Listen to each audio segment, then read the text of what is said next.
Frank, we're about to see it begin. It's, what is that? 7 minutes, 7:55. Frank McGee, you there? Yes. And, it's getting mighty close. And, though we take this in part rather matter-of-factly, I can remember, and I'm sure you can too, David, when we were kids, that one way of separating the nuts from the normal people was to ask a person, do you think a man will ever be on the moon? And if he said yes, you chalked him up as a nut. Right. And if he said no, you said, well, that fellow's all right. Well, this is about to happen. Well, 7 David, minutes. well, there it sits out there. The culmination of, 25, somewhere between 25 and $33 billion. The skills and dedication of about 300,000 technicians. 11 3/4 years of time. The solemn but certainly risk-filled pledge of a president. Some heartbreaking failures and some stirring successes. This is a day of little kin to that October 4th, 1947, when the shrill and persistent beeps of Sputnik, as it wheeled about the autumn skies, shoved us, unprepared and awkward, into the space age. And this day certainly bears little resemblance to those bleak days of 1958, when Vanguards and Discoverers and Junos and Atlases were blowing up on our launch pads. Jack King is about ready with an announcement, Chet. We're going to switch to him now.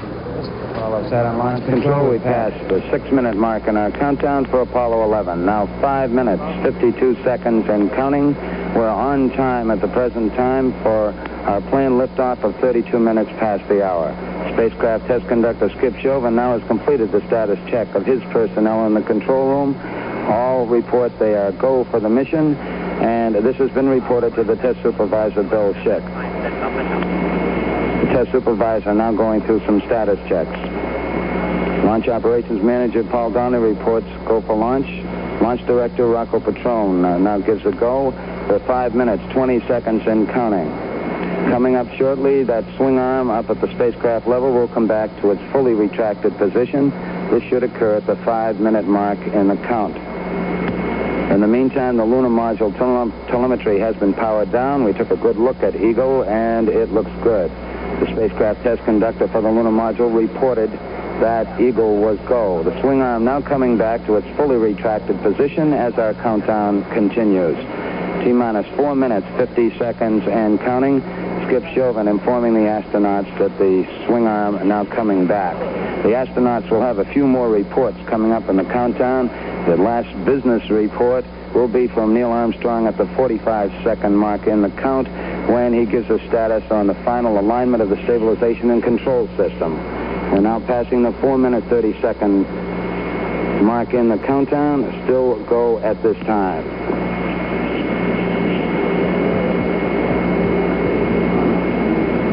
4 minutes, 15 seconds. The test supervisor now has informed launch vehicle test conductor Norm Carlson you are go for launch. From this time down, Carlson handles the countdown as the launch vehicle begins to build up. We're now hitting the 4-minute mark. 4 minutes and counting. We are go for Apollo 11. We'll go on an automatic sequence starting at 3 minutes and 7 seconds.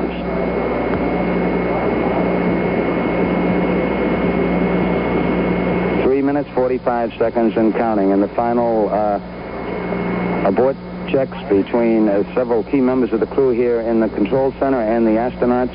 Launch operations manager Paul Donnelly wished the crew on the launch team's behalf good luck and Godspeed.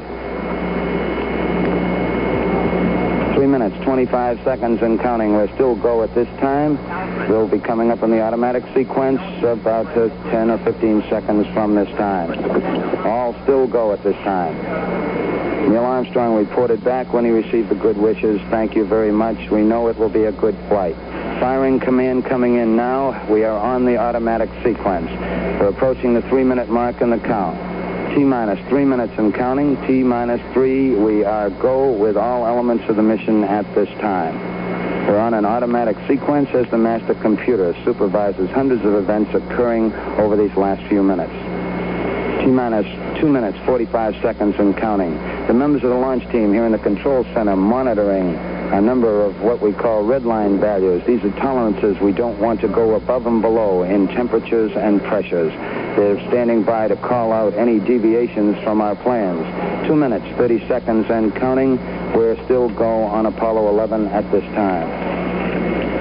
The vehicle starting to pressurize as far as the propellant tanks are concerned, and all is still go as we monitor our status for it. 2 minutes, 10 seconds and counting. The target for the Apollo 11 astronauts, the moon at liftoff, will be at a distance of 218,096 miles away. We've just passed the 2-minute mark in the countdown. T-minus 1 minute, 54 seconds and counting. Our status board indicates that the oxidizer tanks in the second and third stages now have pressurized. We continue to build up pressure in all 3 stages here at the last minute to prepare it for liftoff. T-minus 1 minute, 35 seconds on the Apollo mission, the flight to land of the first men on the moon. All indications coming in to the control center at this time indicate we are go. 1 minute, 25 seconds and counting. Our status board indicates the third stage completely pressurized. 80-second mark has now been passed. We'll go on full internal power at the 50-second mark in the countdown. Guidance system goes on internal at 17 seconds, leading up to the ignition sequence at 8.9 seconds. We're approaching the 60-second mark on the Apollo 11 mission. T-minus 60 seconds and counting. We passed T-minus 60. 55 seconds and counting. Neil Armstrong just reported back it's been a real smooth countdown. We passed the 50-second mark. Power transfer is complete. We're on internal power with the launch vehicle at this time. 40 seconds away from the Apollo 11 liftoff. All the second stage tanks now pressurized. 35 seconds and counting. We are still go with Apollo 11. 30 seconds and counting. Astronauts report it feels good. T-minus 25 seconds. 20 seconds and counting. T-minus 15 seconds. Guidance is internal. 12, 11, 10, 9. Ignition sequence starts. 6, 5, 4, 3, 2, 1, 0. All engine running. Liftoff. We have a liftoff. 32 minutes past the hour. Liftoff on Apollo 11. Tower cleared. We got a roll program. Neil Armstrong reporting the roll and pitch program, which puts Apollo 11 on a proper heading.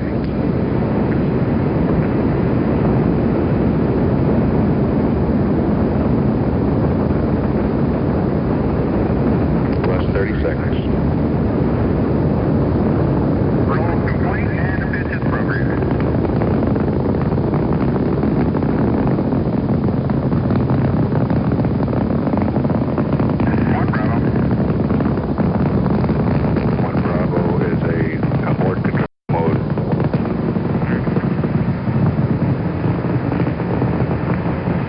Altitude's 2 miles.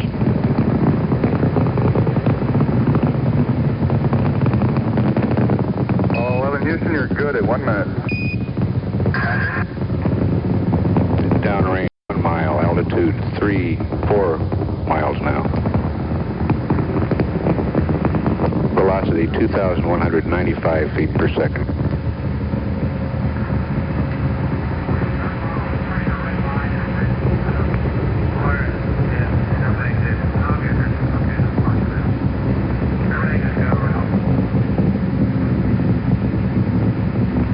We're through the region of maximum dynamic pressure now.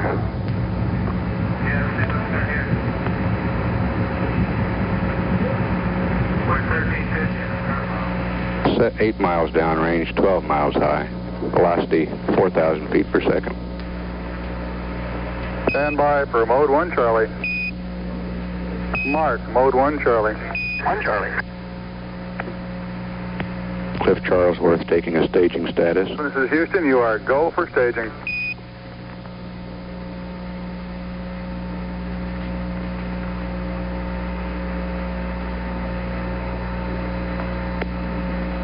Inboard cutoff. Inboard engines out. I'm inboard cutoff.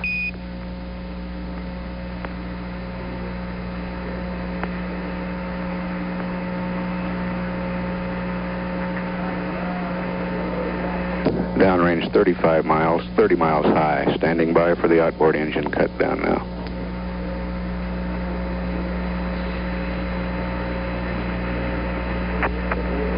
There it is, right on the tick.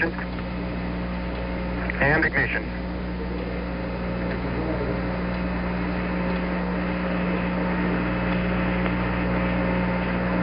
Houston, thrust is go. All engines, you're looking good. Roger, you're loud and clear, Houston. At 3 minutes, downrange 70 miles, 43 miles high, velocity 9,300 feet per second. We got skirt SEP. Roger, we confirm skirt SEP. Tower's gone. Roger, tower. Neil Armstrong confirming both the engine skirt separation and the launch escape tower separation. Houston, be advised the visual is go today. This is Houston, roger out. Yeah, they finally gave me a window to look out.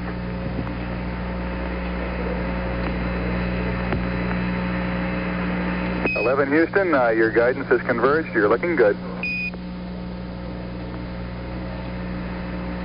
Downrange 140 miles, altitude 62 miles, velocity 10,300 feet per second. 11 Houston, you are go at 4 minutes. Roger.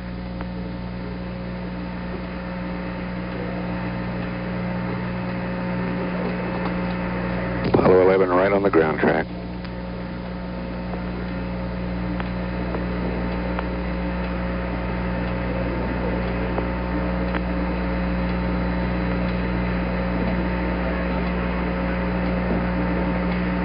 .190 miles downrange now, 72 miles high, velocity 11,000 feet per second.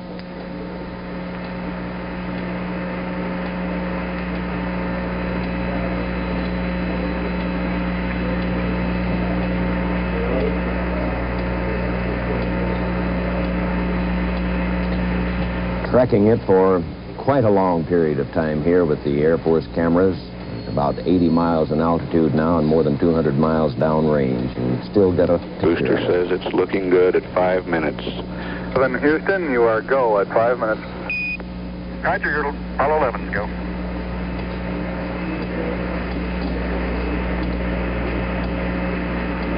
Downrange 270 miles, altitude 82 miles, velocity 12,472 feet per second. Slide S4B to COI capability.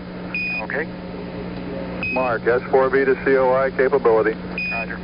We're losing sight of the spacecraft, so we'll go to our animation of it and follow the sequence. Using the S4B if necessary. You're sitting in your living room. Oh, thank you. You all are coming through beautifully, too.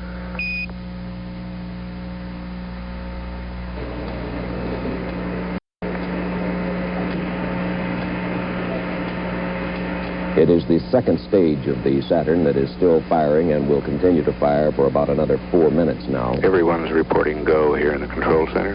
Go at 6 minutes, starting to give them orders. Roger 11, your go from the ground at 6 minutes.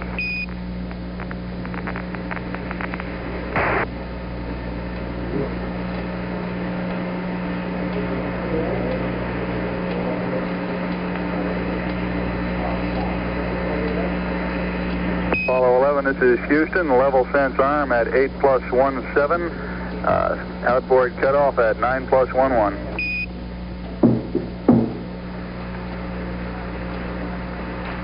When you see it in the early stages of the liftoff and realize that the Level sense arm is the sequence that arranges the staging between the second stage and the third stage. The fuel uncovers a sensor starting that sequence.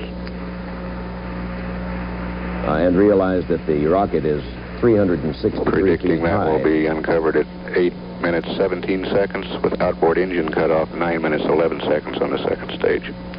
Apollo 11's go at 7 minutes. 11, this is Houston. Roger, your go from the ground at 7 minutes. Level sense arm at 8+17. Outboard cut off at 9+11. Roger. Downrange 530 miles, altitude 95 miles, velocity 17,358 feet per second. They're within about 5 miles of as high as they want to get on the launch. But I was trying to say that the flame shooting out of the rocket is 2, perhaps 3 times as long as the rocket itself, which is 360 Apollo 11 feet. still So you right can down the imagine ground how track, still go long the flame at is. 7 minutes, 41 seconds. Roger, we confirm.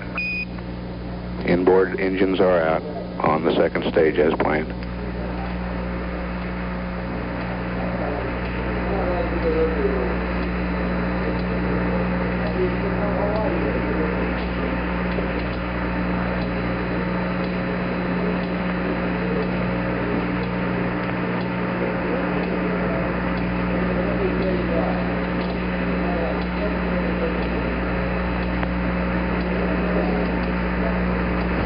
Apollo 11, go on all sources. New York, go at 8 minutes. I've just built the mixture ratio shift. Roger, we got PU shift down here too.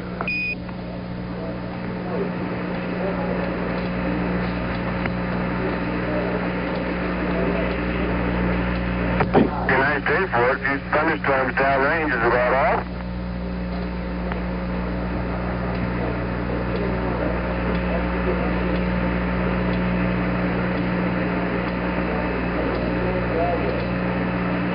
This is Houston. You are go for staging. Over. Understand, go for staging. Stand by for mode 4 capability.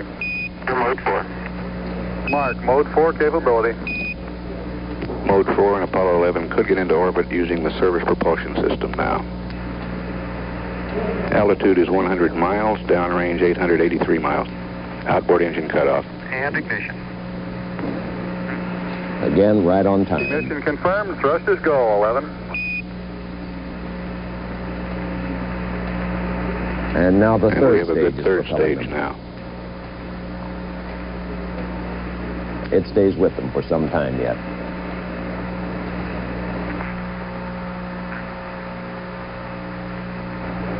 Velocity 23,128 feet per second. Downrange 1,000 miles, altitude 101 miles.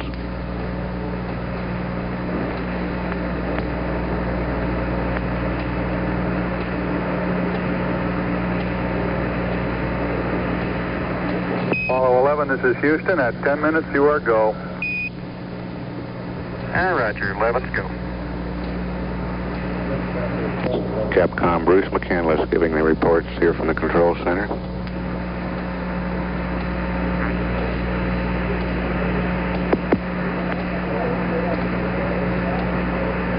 Apollo 11, this is Houston. Predicted cutoff at 11 plus 42. Over. 1142, Rich. It'll be 11 minutes and 42 seconds into the flight when the third stage Downrange comes off. 1,175 miles. Velocity 24,190 feet per second. Altitude 102 nautical miles.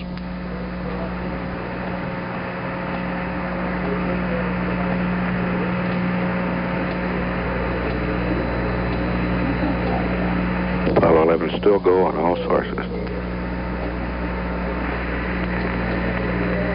Apollo 11, this is Houston. You are go at 11. There you go.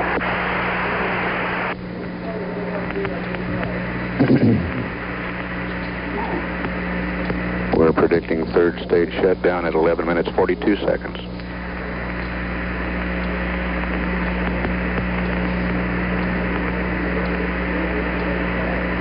Velocity 25,254 feet per second. Downrange 1,400 miles now.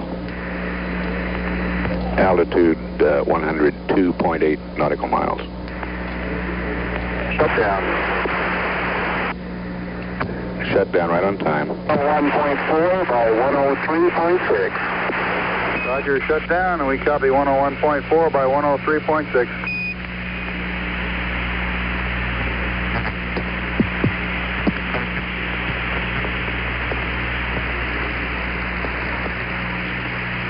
Apollo 11, this is Houston. You are confirmed to go for orbit.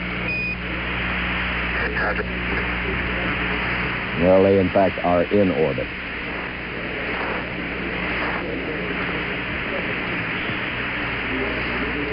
And this is Mission Control in Houston. This is Houston. The booster is safe. All Roger. Show velocity at insertion 25,568 feet per second.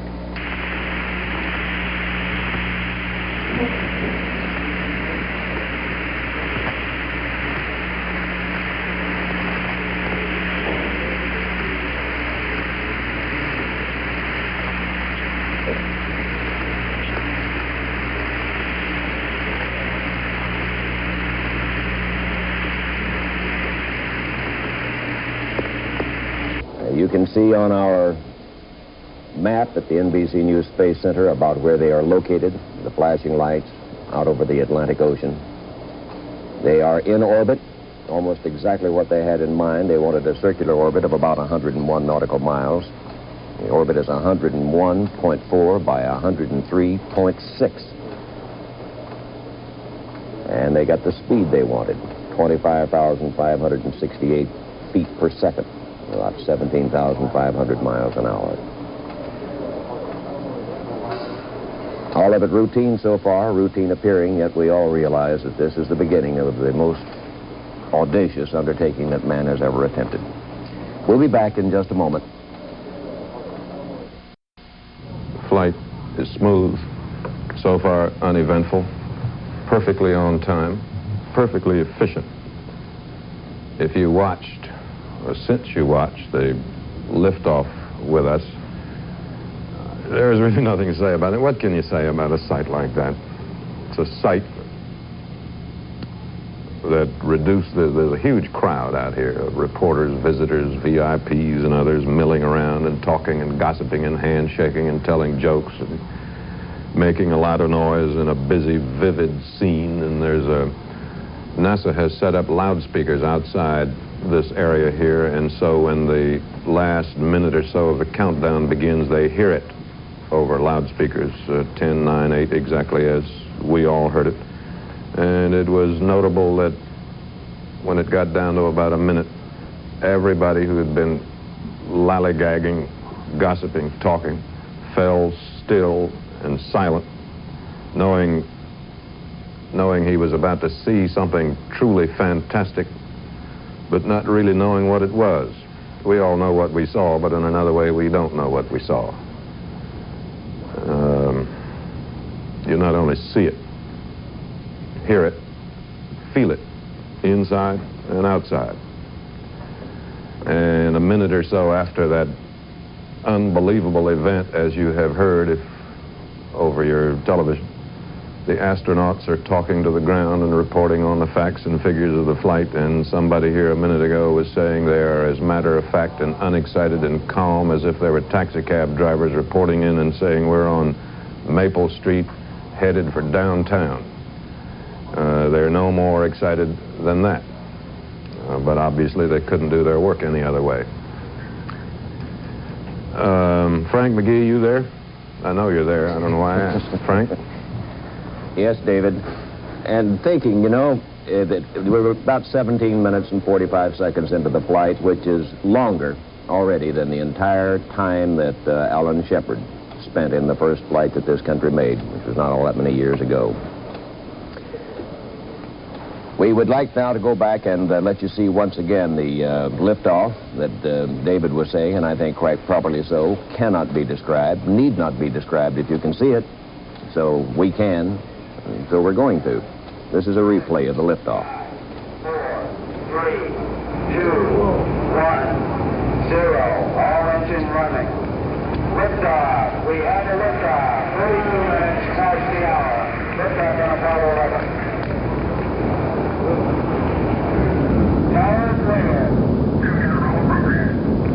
Neil Armstrong reporting the road finish program with Apollo 11 on proper heading.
And that was the liftoff. It was all done, the last 3 or 4 minutes of it, completely automatically. Nobody had to push any buttons. Computers did the work, guiding the 3 men into the proper orbit. They with hands off, except for one switch that would cancel the mission, abort them if need be. It wasn't. There was, of course, on this launch a great deal of activity inside the spacecraft and chatter back and forth between the crew and the ground. In a pre-flight interview, the Apollo 10 astronauts, Thomas Stafford and Eugene Cernan, gave NBC News a rundown of the events just after the liftoff and their own personal recollections of all of it. The liftoff sequence, you heard Stoney called liftoff. He monitored this in the blockhouse, and when the TV saw the actual physical separation of the booster on the pad, that was when Stoney gave his go. With that, Neil and the crew would feel a slight increase in pressure on their backs, and at 12 seconds, the booster cleared the tower. Then at the same time, the roll program and the pitch program would start within a second of that time, and that's what you heard them call out. That's when the booster starts to roll 2.5 minutes, then it'll pitch down range as it goes out over the Atlantic. We've cleared the pad, and also the launch mission director gave the call tower clear when he visually saw the end of the booster clear the umbilical tower.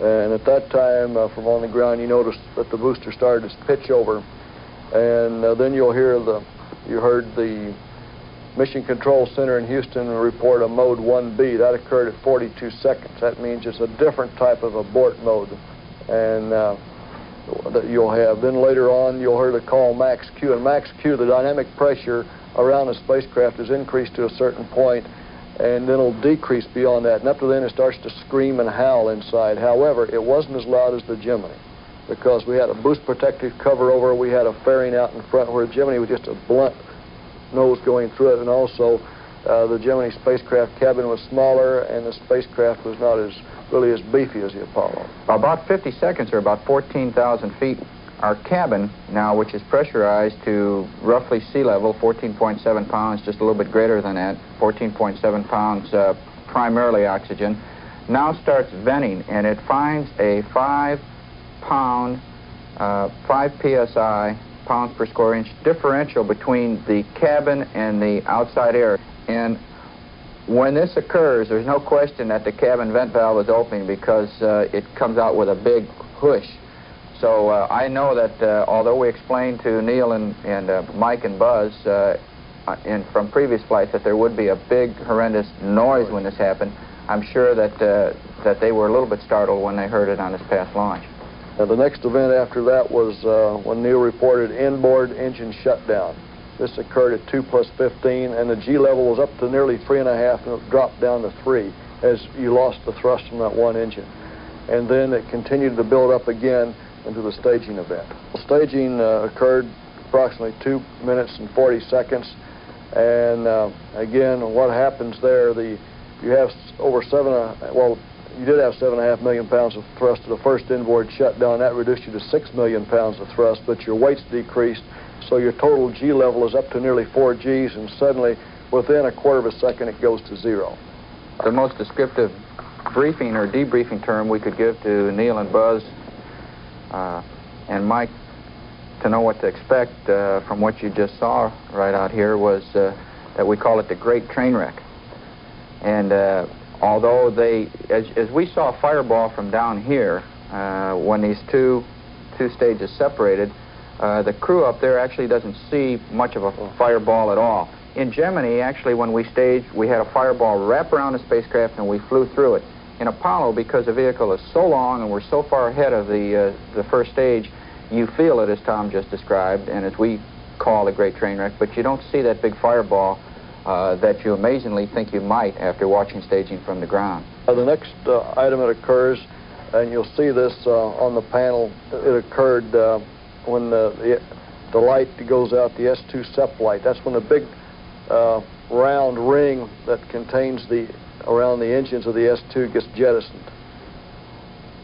And you'll hear this with a slight bang, and after that at 3:17, the tower and the boost protective cover is jettisoned. There's a slight fling, and you see it disappear right out into the black sky. it's gone. You never see it again. The tower being gone at this time, of course, took the boost protective cover with it. And now you can see out all 5 windows. And what Mike, being in the right seat, and or Neil in the left seat could actually see, which I recall as being a little bit startling, it was no problem, but it's something I hadn't expected, was when that S2 is guiding, you have this active guidance as Tom was talking about, your trajectory is such that you go very high in altitude and then you pitch over and then you start accelerating the whole stack, the whole booster up to inertial velocity. Well, what Mike was actually seeing outside that window, because he didn't have a great deal to do during this boost period except monitor system. But what he was seeing actually was the horizon through his window go up and down as the guidance was hunting for the right attitude. Now this is a little bit startling because the whole world seems to go to the top of your window and then comes to the bottom of your window, and you're not sure whether you're going to do what we in aviation call a split S back down into the surface, or whether you're actually going to sort of level out and seek the right attitude. This is normal. This is what Mike saw. This is what we saw on Apollo 10. But it was one of those little things that no one had told us that was a little bit surprising. The next thing that occurred of the major significance is when the S2 stage shut off. And that occurred approximately 9 minutes and 11 seconds. And at that time you get a minor pogo, but then it stops abruptly as the S2 stage is jettisoned. And it can no longer have a series of compression. Again, the load factors are a lot lower on the S2 stage. We're only up to around 2.5 to 3 Gs when that shuts off. And then the S4B is burning all the rest of the way into orbit. And then the final thing is when you obtain the orbital velocity, and that occurred approximately 11 minutes and 40 seconds. I'm perhaps to be forgiven for saying that I find that fascinating. We've talked with the astronauts on I don't know how many flights, but always prior to the flight, and asked them what they think it's going to be like, what they think it's going to look like and feel like. But this, to my knowledge, is the first time we have had them after the flight and have them tell us not what they expect, but what they experienced. And I think it adds something to it. We'll be back in just a moment. The Apollo 11 Saturn V combination, which took off from Cape Kennedy about 30 minutes ago, weighed 6,300,000 pounds at the time of firing. During its journey, it will burn more than 86,000 pounds of fuel. That was just in the 3 seconds or so between ignition and liftoff. And from that point on, Apollo 11 will continue to lose weight constantly upon its landing. When it comes back, it'll weigh a little more than 31,000 pounds. Now let's go to Mark Landsman at Wapakoneta, Ohio. Tremendous. We're most happy. What is a parent's feelings at a moment like this? It's just a feeling of Thanksgiving. Have you been waiting anxiously for this moment? Yes.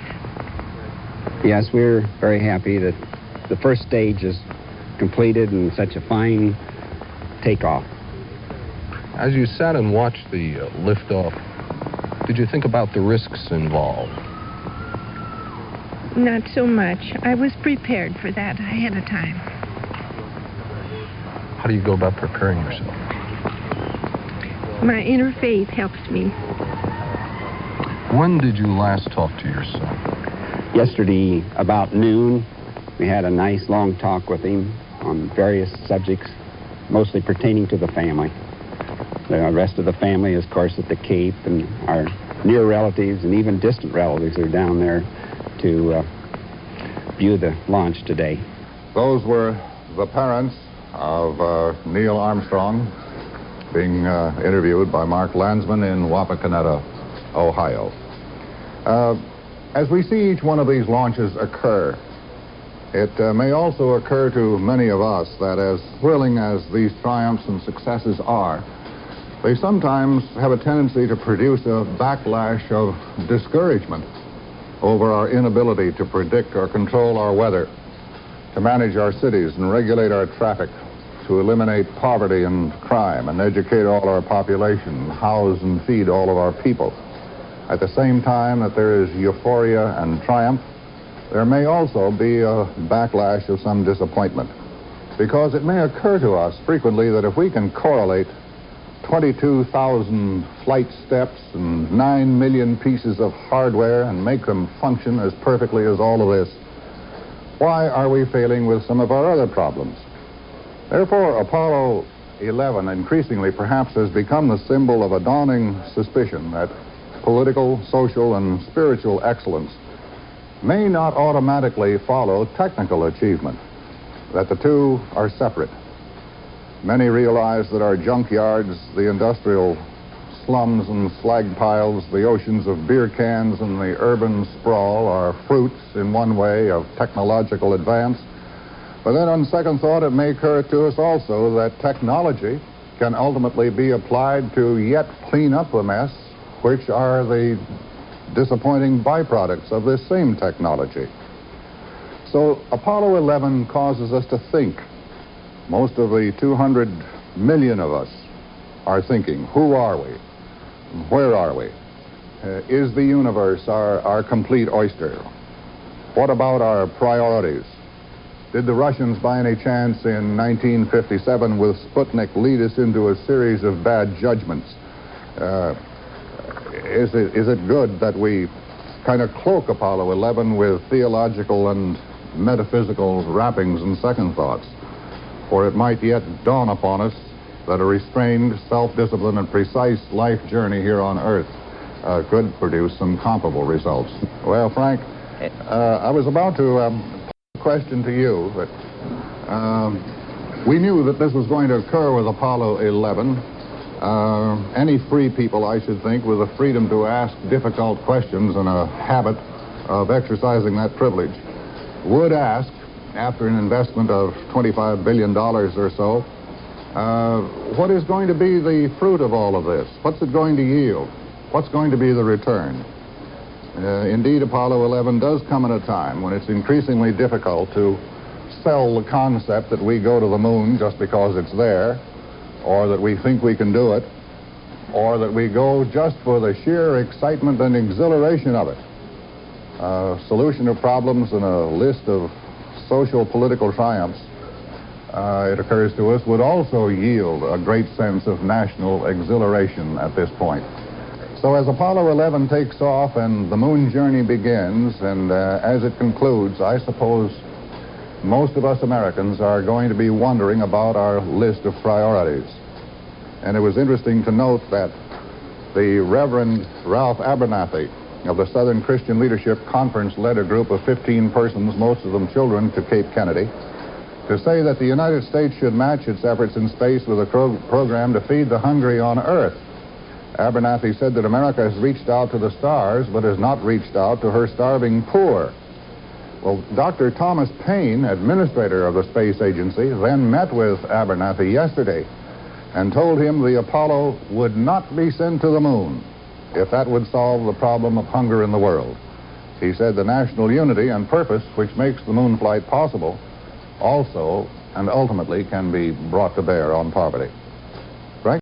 This question that you posed, Chet, about what does it gain us has been posed to everyone in the program, I suppose, from the top officials to the astronauts themselves, and it's hardly fair, really, to ask them because their minds don't run in those channels. But it is a good and sensible question to ask. And they have great difficulty in answering because they can't point to anything really tangible. They can't say, look, that thing standing there, whatever it might be, is a result of this program. And the best answer that I've been able to piece together from them, and I don't necessarily accept it as being adequate, but at any rate it's the best answer that I can recall them having put together, is that out of it will come a technology that the government has succeeded in harnessing the resources of the government, the scientific community, of the universities, and of industry, and managing this successfully to tackle extremely difficult problems and do extremely unlikely things. This is an accomplishment which cannot be denied, and out of it good things could happen. We, after all, do have the technology to clean up the water. We have both what they call the software and the hardware to do it. We have the technology, which is to say we know how to clean up the air. We have the software and the hardware to do it. And heavens knows we know how to feed people, and we know how to build houses. What is lacking at this point is a determination to use the technology at hand to solve those problems, the will to do it. About the only thing that we don't know how to do is change people's minds and make them like each other. That's not a matter for technology. But the rest of it is at hand if the decision is made to do it. David? They're in orbit, and everything is fine. On the score, on the subject you were talking about, it seems to me that the flight we have seen begin today was a combining of technology and romance in a way they never have been combined before, which is to say that the engineers now are doing what poets and romantics have imagined. And perhaps there will always be a gap between what man imagines and what he is able to do, because it is easier to think about doing something than it is to do it. But so long as the gap between imagination and reality is not too big, we may even preserve some degree of sanity. The alternative is for man to feel bound and limited and held down when what he actually wants to do is move, explore, expand, grow, achieve, and fly. And so with some really splendid engineering we've seen here today, an impressive tribute, by the way, to the talent turned out by American technical schools, one generation of Americans is doing what an earlier generation dreamed about. Floyd Kalber is NBC News correspondent, is on, what is it, the Merritt Island Causeway? What do they call that? Bennett Causeway, which is a place where a lot of visitors have, with campers and trucks and cars and station wagons and so on, have been camped and parked all night waiting to see what we saw a few minutes ago. Floyd? The boats are moving down the Banana River now, large and small. They moved up there last night, yesterday, and this morning. Several thousand of them have so far come down. They moved up very close to within just a few miles of the Cape Kennedy launch site for Apollo 11. They're now passing underneath the Bennett Causeway. On the causeway, traffic has thinned out considerably. At one time, immediately after the launch, there was just a gigantic crush. Almost as soon as the flame went out on the rocket and the rocket went out of sight, the cars started up here, this packed area in which all of the campers and the cars had been parked, started to move onto the causeway, where they immediately came to a stop. Sir, could I talk to you for a moment? Yes, sir. Who are you, sir? I am Leoncio Flores from Connecticut. We're from where in Connecticut? Greenwich, Connecticut. Is this the first space shot you've seen? That's right. We came all the way down from Connecticut to watch it. 1,200 miles. Is this a special trip down to see the launch? Nothing but the space shot, right. Are you going to take a vacation, go on somewhere from here? Well, we plan to spend about a week over in North Carolina, but this was our main reason. The main reason was the launch? The space shot, right. What was your impression of it? Well, it's fabulous, the thundering as the space shot takes off, and this emotional moment that you don't know whether it's taking off or staying on. I think this is the crucial moment. Did you have some concern? Yes, I was. Can you compare it with anything that you've ever seen or heard of in your lifetime? Oh, God, like when I was getting married or something like that. I'm not going to ask your wife for a rebuttal on that. Thank you very much, sir, for talking to us. We appreciate it. It is a pleasure. Appreciate your taking the time. Thank you. So now the tourists move off from the causeway, the Bennett Causeway, and go on to continue their vacation, adding a very historic moment to what would otherwise be an exciting vacation anyway. And they go on now to their alligator farms and their underwater swimming programs in the sandy beaches of Florida.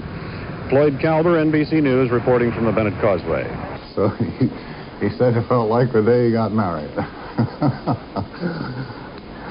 The Apollo 11 is now out over the Indian Ocean, approaching the western shore of Australia. And as you perhaps know, The crew will make 1.5 revolutions of the Earth, and when it comes back over Australia on the next time around, that will be the moment for the decision whether or not to go for the moon. That will be a couple of hours from now. We'll be back in just a moment after this message. It's interesting to realize that almost at the very time that Apollo 11 was being prepared and fueled up earlier this week, the 1970 fiscal year budget for NASA was getting its final treatment in the Congress. The Congress, under mandate and political pressure to cut down on federal expenditures, was voting NASA just over $3.9 billion for its next year of operation. The lion's share of this money is allocated for the Apollo moon landings, which are expected to continue through 1970, or next year. This program will get $1.691 billion compared with $251 million for work on the so-called Apollo Applications Program. This program is the next big project for the space agency. That is, the placing of space stations in Earth orbit so that scientists can work and experiment in space for longer periods of time. The budget allows for a NASA staff of 31,500 people and for 100,000 other indirect employees. Correspondent Roy Neal is standing by at the Space Center in Houston. Roy? The Lunar Receiving Laboratory here at the Manned Spacecraft Center is the place to which the astronauts will be brought after their flight. Along with them, their samples and their pictures of the moon. Manager of the laboratory, Dr. P.R. Bell, is here with me now. And Dr. Bell, it occurs to me that this must be a truly exciting moment for you and your people. Your laboratory is about to come to life. Yes, sir, it is indeed. The launch is going off very well, and our preparations are proceeding properly. We're all in good state. Those preparations that you mentioned, at this time, what are your people doing? Well, they've been for months now preparing the operations. The people with the plants, for example, have been doing that for a month and a half or so, getting the plants grown that have to be used in these tests. So we're just proceeding up bit by bit, step by step towards the actual operation, which don't start till the 25th. Right, once the astronauts have returned. But what about those people who will be quarantined with them? What's their status this morning? Well, now, that is a little different because this morning these people are going into the CRA and they're essentially in closed quarantine from this morning onward. Why would you lock them up so early, sir? Well, that's to make sure that if any of them are going to come down with the flu or a head cold or something, we find this out well in advance and they get no further exposure to other people than themselves until that time. We don't want to stray cold coming down to make a mess of our problem. Do they have television in that crew receiving area, Dr. Bell? Are they following the flight in other words? Of course, yes, indeed they do. They've got television and radio, and they've got their own telephones in case they want to talk to somebody, so there's no problem there. I see. Now, the lab status itself, sir, can you give us just in broad general terms the intent, the purpose of this place? Well, this, of course, is basically a quarantine facility with very special and important scientific attachments for preliminary examination of the sample. It is facilities really for the sort of protection and preservation of the sample as the major parts over and above the quarantine test. So we'll get the samples in, keep them from harm, test them for finding out whether there's any pathogens of any sort in them, and then begin the preliminary experiments that must be done because the time is wasting, and hold them there until the end of the quarantine interval when we're sure the pathogens are absent, and then send the material out to principal investigators everywhere, along with what we found out at that time. The question's often been raised, Dr. Bell. Are you really worried on behalf of your people that the astronauts might bring back some strange spore or germ from the moon? Oh, most certainly not. Many scientific people have offered to eat the stuff if that would help the situation any, because the probability is quite negligible. But we can't take even a negligible chance, and so we go ahead and make all the careful preparations and the careful tests as though there were harmful things there. But it's far more risky to cross the street here than it is to work in the Lunar Receiving Laboratory, I assure you. Thank you, sir. We've been talking with Dr. P.R. Bell, whose people at the Lunar Receiving Laboratory are waiting now a long wait for the astronauts to go to the moon and come back, after which the big job will begin at this point on the Manned Spacecraft Center. Frank? We usually trace the origins of the space program back to Russia's launching of the Sputnik in 1958, and that's true, but it's not the entire truth. It actually goes back sometime earlier to a thing called IGY. It stood for International Geophysical Year, and confusion began there because that year ran 18 months long.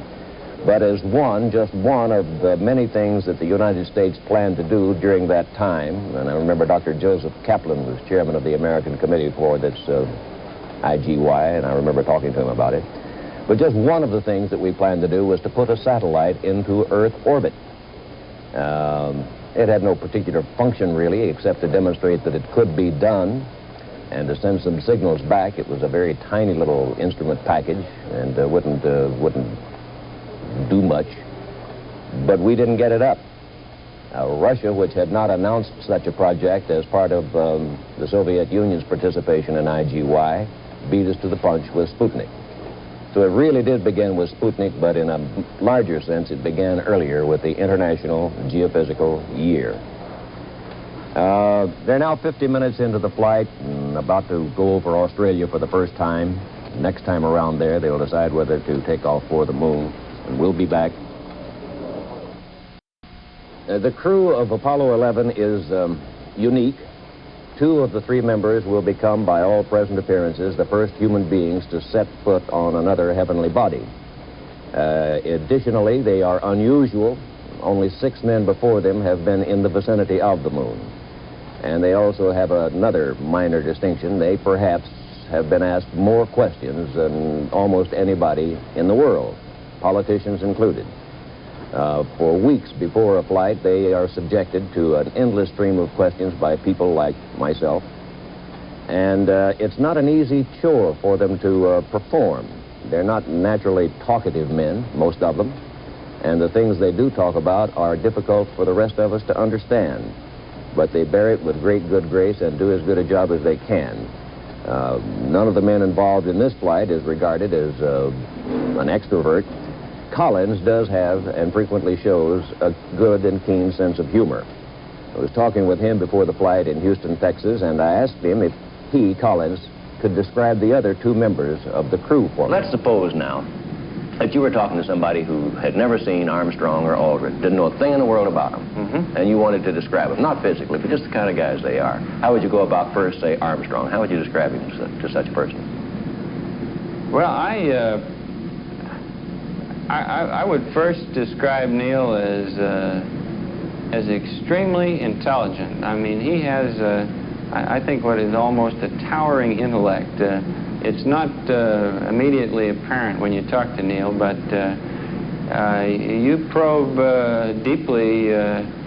Hard thing to do with Neil. He likes he has his own barriers erected, but if you probe through those barriers, you'll find Neil is, as I say, that's my first impression and most lasting impression, extremely intelligent man, and not just in the very narrow field of space technology, but to cover a wide range of subjects. He's, I think, an outstanding individual. And Buzz, quite the same. I think the 2 of them, if they have one characteristic in common, I would say intelligence. They're both extremely intelligent people, and it's tough to keep up with them. They both have a certain amount of reserve, too, which is not bad. Yes, I believe that's true.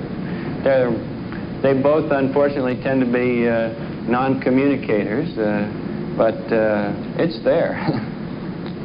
They tell me, I don't know Armstrong that well, but they tell me he has a pretty sly wit on occasion. He has. Neil has, I think, a wonderful dry wit. Yeah. Can you recall any little things he's come up with, or is that putting you on the spot? I don't, no, it doesn't really, but I don't right this second recall any, but you have to be listening closely for him or you miss him. He has a wonderful dry wit. Michael Collins, who has a wit himself.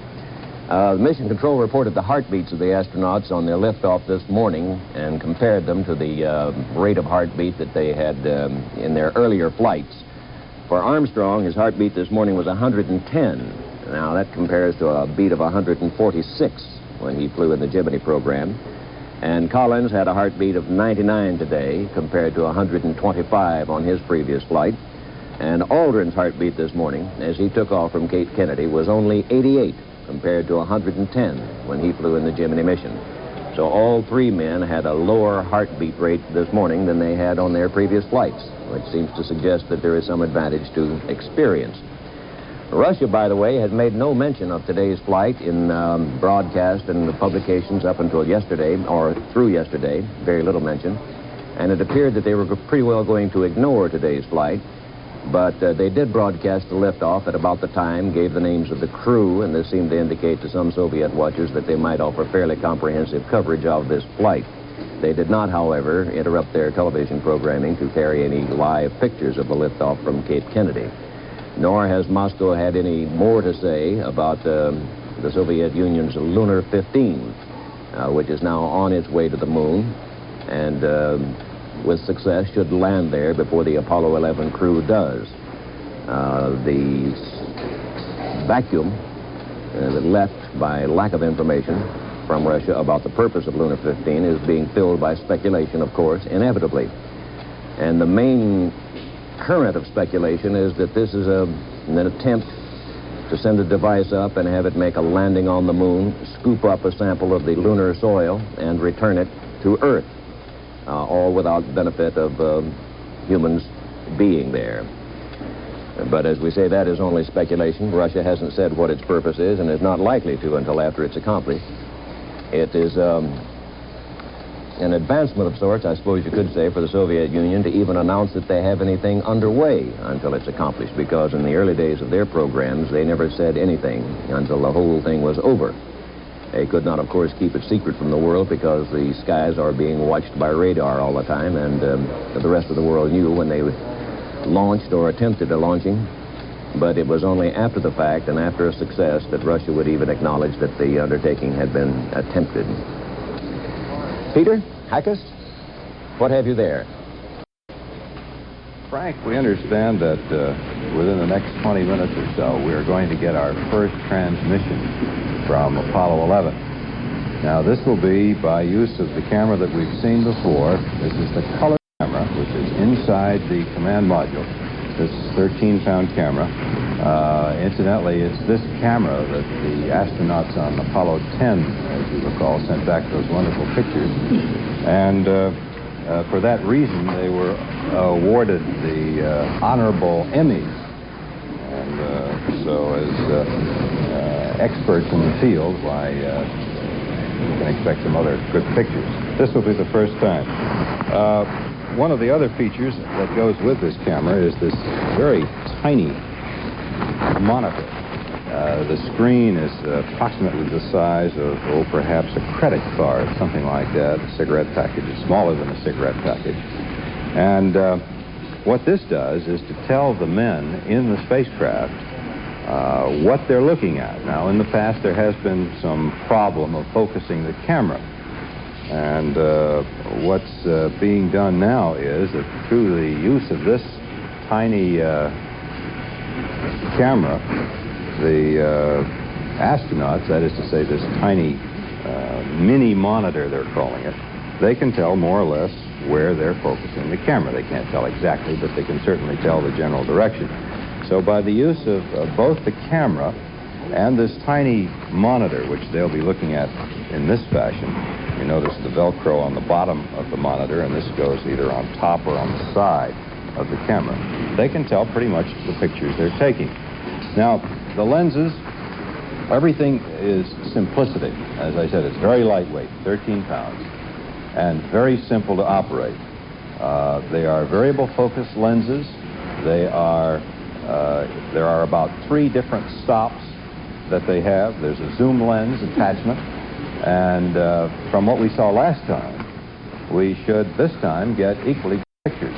Now, there's another television camera on Apollo 11. It is not aboard the command module. It's in the lunar module, the LEM, and that is a black and white camera. We've also used that and seen that used in the past. And so this camera will stay aboard the command module. And in fact, we'll be getting pictures between here and the moon, and then we'll be getting pictures all the way back from the moon. The other camera is stowed at this particular moment aboard the LEM, and the LEM, as you know, is folded We haven't seen it brought out yet.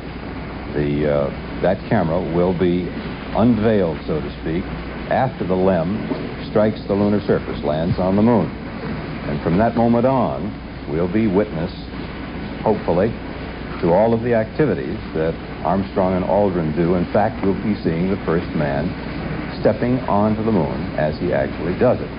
And then they will remove that camera from its bracket and put it about 30 feet away from the lunar module. And that camera then will continue to play for all of the time that they're on the lunar surface. So we'll see all of that activity. That comes, of course, only after they reach the moon. In the meantime, as I said, within another 15 or 20 minutes, we hope to get the first brief television transmission from Apollo 11. Now, David Brinkley. Thank you, Peter. Be sure to give that camera back to him. We are told that in several countries around the world, next Monday, is going to be a holiday in the schools and otherwise, because on television, every country on Earth that has television, with the possible exception of Russia and maybe a handful of others, will watch the landing on the moon live at the same time we are. In this country, it'll be in the middle of the night. In various other countries, it will, of course, be at various times, depending on where they are. But in any case, a number have announced that Monday will be a holiday, either because people will want to stay home and see it during the day, or because they will have been up half the night or all night looking at it. There has been no such happy announcement forthcoming in this country. A few minutes ago, Vice President Agnew, who was here among the VIP guests, went into the firing room here next door, where the launch is controlled, walked around, admired what they were doing, and then using a PA system made a little speech to those in the room. Here's how it was on videotape. A team of specialists, scientists, engineers, and other experts that have been assembled in this program disseminated because someone was too short-sighted to provide enough of the material support to continue with these programs. Now, the President has awesome responsibilities, as you know. At a time when inflation's running away in this country, he's got a problem with trying to decide the priorities, the human priorities that are necessary to allocate what wealth we have, at the same time bringing this inflation under control. I would shudder to have those responsibilities right at this moment that he has. Unfortunately, things are not made easier for him because many people don't seem to be able to evaluate properly exactly how the thrust of the spending should be apportioned. And maybe nobody can do that. Maybe that's a job for a superhuman being. But I feel this, that as the President of the Space Council, and having had such an intimate contact with NASA and with the other agencies that collaborate so wonderfully to bring about these results, that this is America, that this is the future of our country, and that the gains that come from this program are going to be the greatest, going to constitute the greatest fallout for the advancement of all our citizens that anything we could do could bring about. So all I can say to you is we'll be there pitching for you, and you stick with us, we'll stick with you, and together we'll do this job. Thank you very much. That was Vice President Agnew, of course, here next door in the firing room, talking to the NASA people who were in charge of the launch. And you heard what he said. This is March 16th, 1969.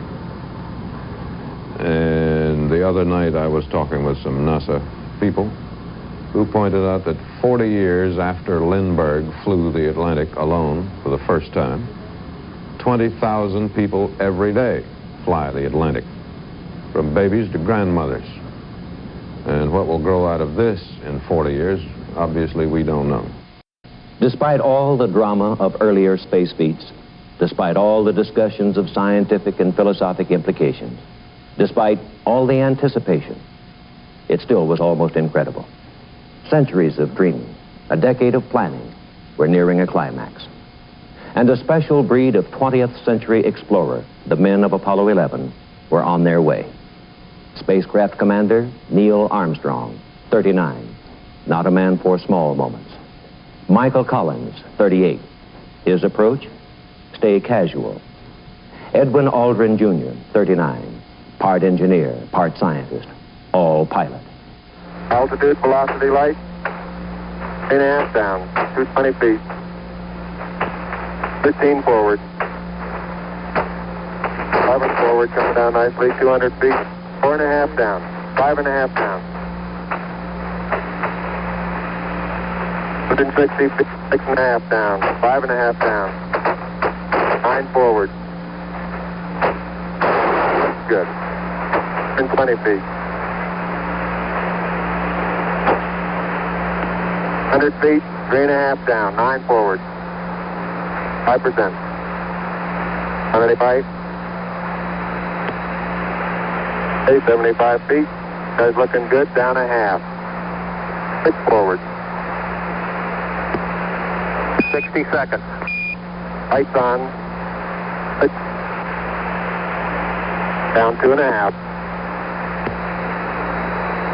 Forward. Forward. That's 40 feet down 2.5. Picking up some dust. 30 feet, 2.5 down. Straight shadow. 4 forward. 4 forward. Drift into the right a little. 20. Down a half. 30 seconds. Forward. Just. Okay.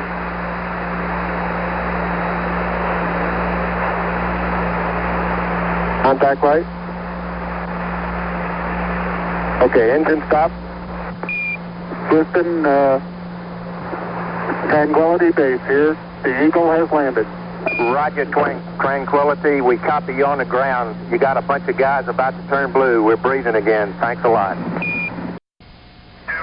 And has been for just 6 hours. A little over, a few minutes over 6 hours. Roger. Man has been living on the moon. Do you think you can open the hatch at this pressure, about 0.12 psi? Valve throttle. Okay. We learned that an overworked computer had been guiding Eagle toward a boulder-filled crater. Armstrong grabbing manual control to steer over the rocks to a smooth, safe spot for landing. It's presumed that tens of millions of people are listening right now to the biggest single audience for what is certainly the biggest single event in man's scientific lifetime. The window cleared yet? The water window cleared yet? It was, yeah.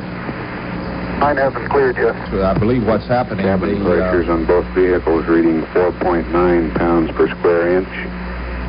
Columbia's temperature 70 degrees Fahrenheit. Eagle's temperature 61 degrees Fahrenheit. This is Houston. Any joy on the LEM that fast? Over.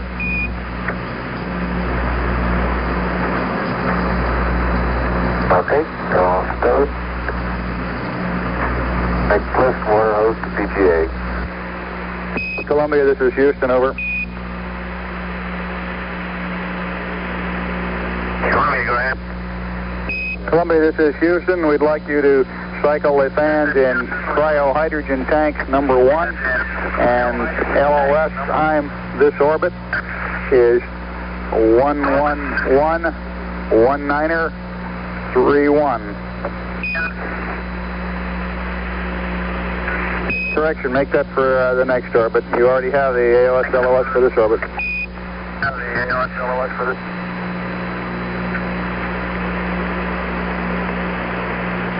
Roger on time, and you want to cycle the fan and cryo hydrogen tank 1. Roger out. Go ahead, Buzz. This is Houston. Roger. Our comms just seemed to clear up a good bit. Did SM just go over the hill? Negative. He's been over the hill here for a minute or so.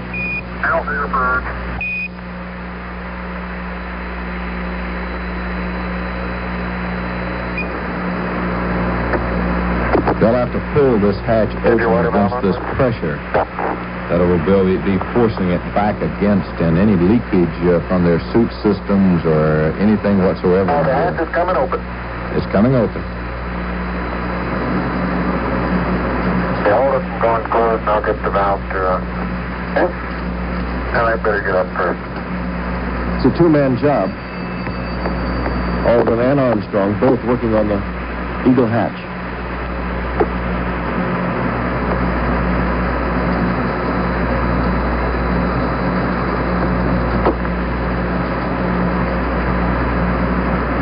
Hatch reported coming open at 109 hours, 8 minutes, 5 seconds.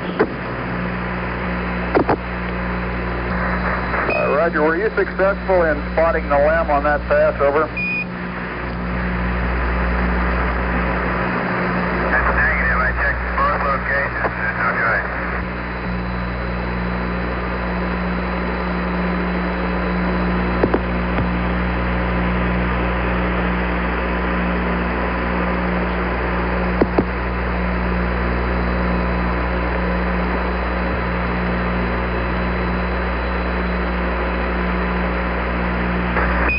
Okay, if you'd like to look again, next pass we have a different set of coordinates based on the onboard T-57 solution of them.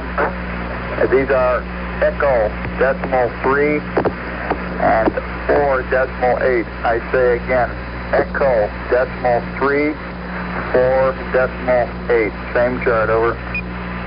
Mission Control in communication with Mike Collins in Columbia.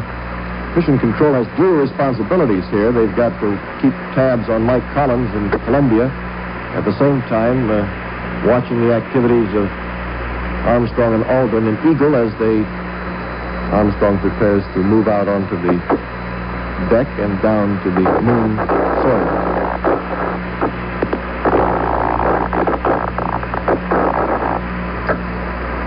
Of course, this is an activity they have rehearsed countless times in preparation for this mission, and they are probably so busy doing the things that they have to do that they have had little or no time to consider just where they are and register any emotional impact at this point.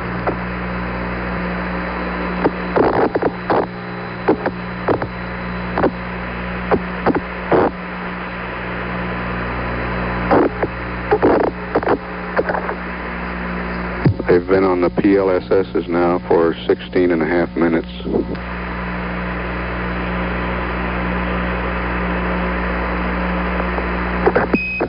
Columbia, this is Houston. We show you nearing high gain antenna scan limit. When you lose lock on us, we request Omni Delta. Omni Delta when you lose lock, over. Delta. Delta when you lose.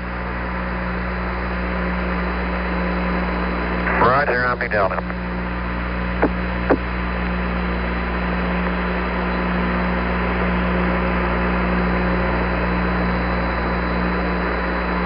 We're 8 minutes away from loss of signal on Columbia.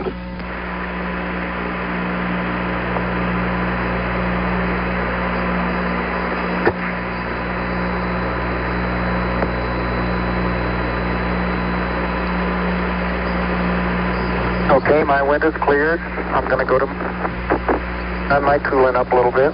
Okay, my wind is clear. Those are the lunar module flyers now. Well, they can see outside of their spacesuits. All RCU windows are clear. Time circuit is 4243. And I got FN pressure light, a 3-amp light, and an ECS light. Down, we got a water separator light. Water, I'll check. Right. And I'll look at your cabin fan, one circuit breaker. You look at the glycol secondary.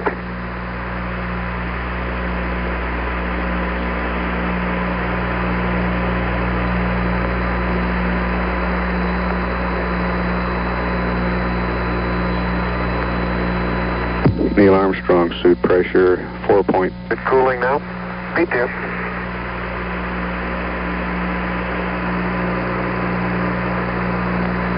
Okay. Flight call, pump secondary circuit breaker open. I can see that. I have to lean this way. Can't go any further. All right, cabin fan 1 is, yeah, that's good. Can you check it?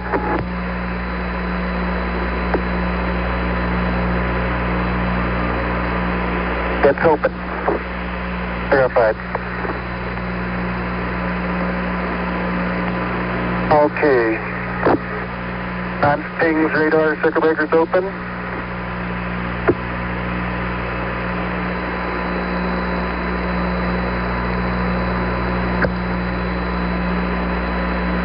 Well, I'm looking head on at it. I'll get it. Okay, let me get your antenna.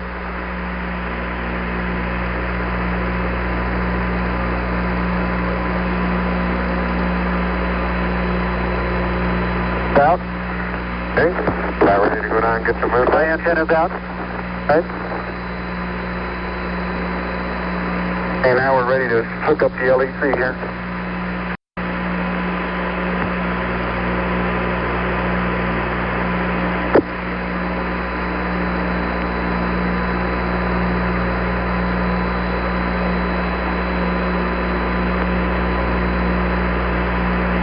All right, that should go down. With no twists now. Put the bag up this way. That's even. There you end up there. Okay, now we need to hook this. Yeah, move that up there.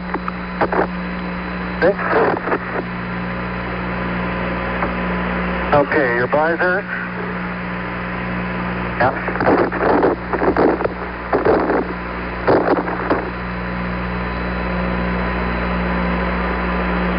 Your back is up against the pert.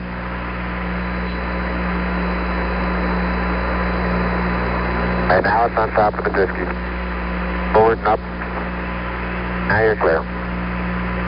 A little bit toward me. Yep. Stay down. To your left a little bit. Plenty of room. Get you lined up nicely. Toward me a little bit. Down. Okay, now you're clear. It's catching the first hinge often. The what hinge? All right, move. Your roll to the left. Okay, now you're clear. Lined up on the platform. Move your left foot to the right a little bit. Okay, that's good. All left. Good.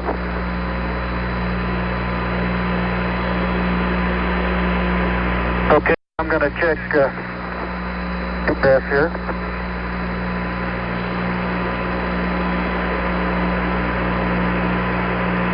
Okay, you're not quite squared away.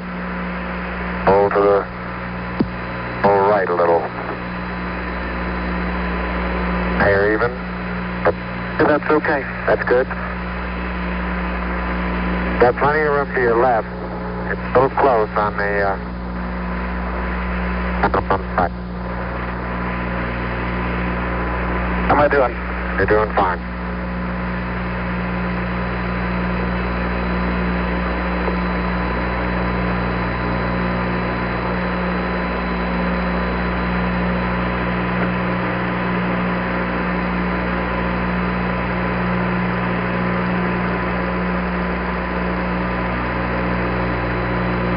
Okay, you want this bag?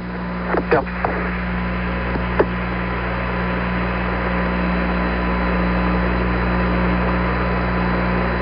Better.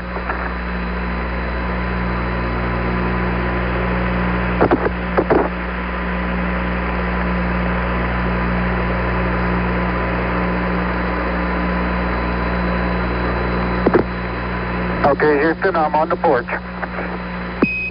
Roger, Neil. He's got 9 steps to go before he puts a left foot out on the lunar soil. Okay, stand by, Neil. Columbia, this is Houston, 1 minute, 30 seconds to LOS. All systems go, over. Columbia, a minute, Neil. Okay. Get a little slack.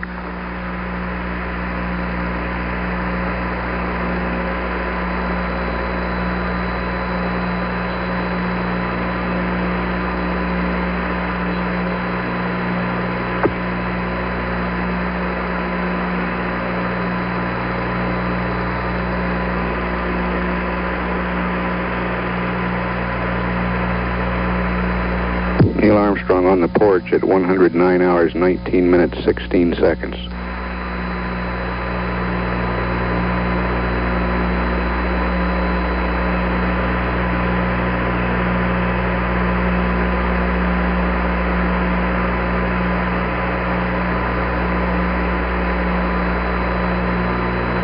You need more slack, Buzz? No, hold it just a minute. Okay.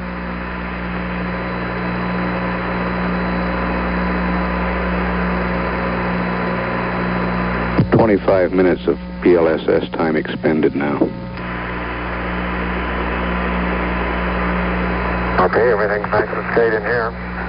Okay, can you pull the door open a little more? Right, clear. Okay. Did you get some A sound? I'm going to pull it now.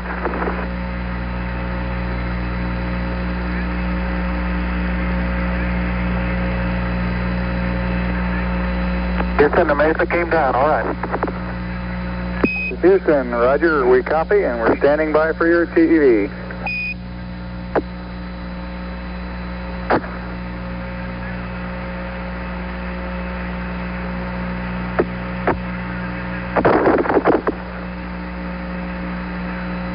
Houston, this is Neil, radio check. Neil, this is Houston, loud and clear. Break. Buzz, this is Houston, radio check and verify TV circuit breaker in.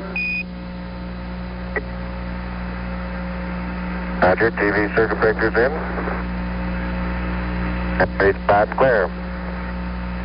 Roger. And we're getting a picture on the TV. Okay. You got a good picture, huh? There's a great deal of contrast in it, and currently it's upside down on our monitor, but we can make out a fair amount of detail.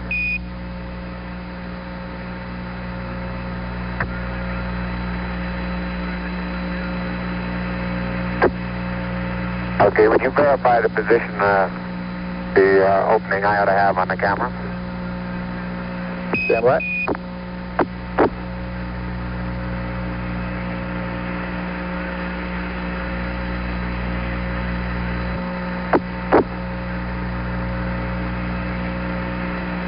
Okay, Neil, we can see you coming down the ladder now. Neil, we can see you coming. Just a few feet below the curious lunar soil. Okay, I just checked, getting back up to that first step.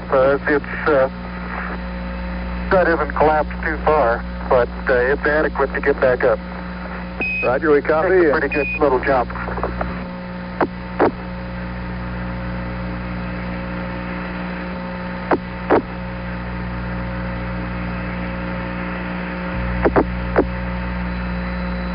Buzz, this is Houston, F2, 1/160th second for shadow photography on the sequence camera.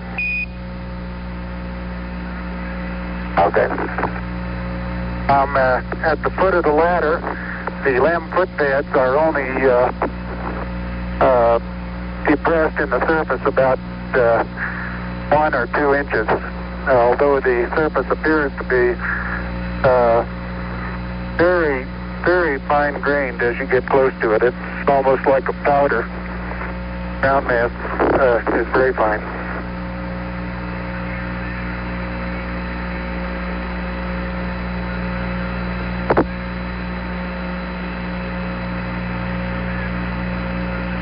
I'm going to step off the LEM now.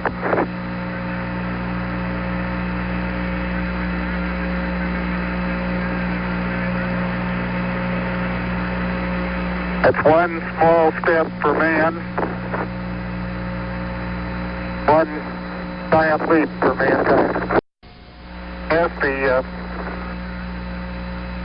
surface is fine and powdery. I can pick it up loosely with my toe. It does adhere in fine layers, like powdered charcoal, to the sole and sides of my boot. I only go in a small fraction of an inch, maybe an eighth of an inch, but I can see the footprints of my boots and the treads in the fine sandy particles. Neil, this is Houston. We're copying.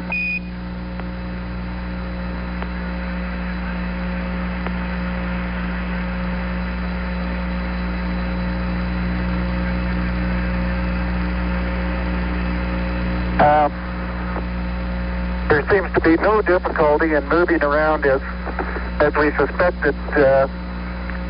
It's even perhaps easier than the simulations of 16G that we performed in various simulations on the ground. Absolutely no trouble to walk around.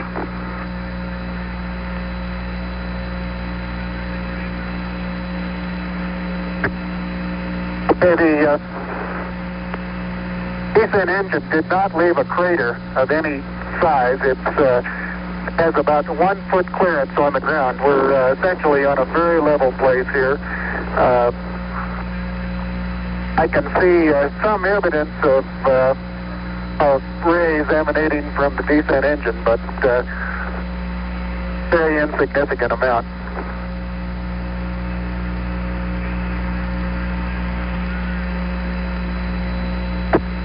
Okay, Buzz, we ready to bring down the camera? I'm all ready. I think it's 2 miles squared away in good shape. Okay. Okay, you'll have to pay out all the LEC. It looks like it's coming out nice and evenly. Okay, it's quite dark here in the shadow and a little hard for me to see that I have good footing. I'll work my way over into the sunlight here without looking directly into the sun. Okay, it's taut now.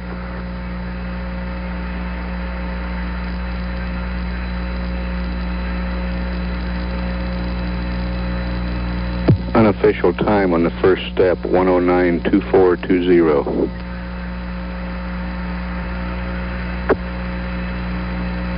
Okay, I think it's pulling the wrong one. Okay, I'm ready to pull it down now. There was still a little bit left in the... Okay, don't hold it quite so tight. Okay? No.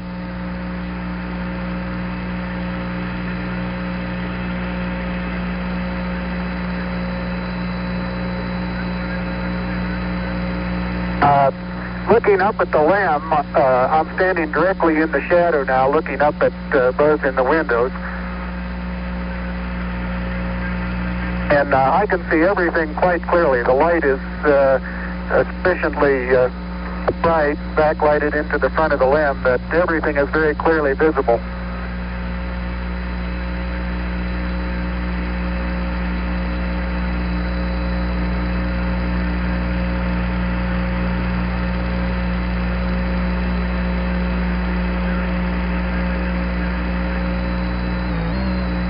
Okay, I'm going to be changing it up.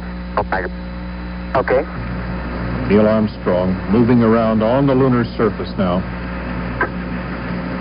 in the vicinity of the LEM. Now back to the LEM leg, one of 4 legs on the lunar module.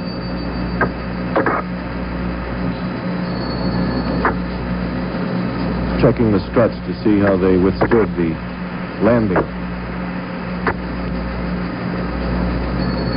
It's a lunar dawn and long shadows are cast. But the picture is quite clear. You can see Armstrong moving about. It appeared at one point there that there was a change in polarity in the camera picture. That may have been caused by the bright sunlight when he moved into a lighted area. Armstrong said the LEM is resting on a level surface and has only sunk perhaps 1/8 of an inch into the lunar surface.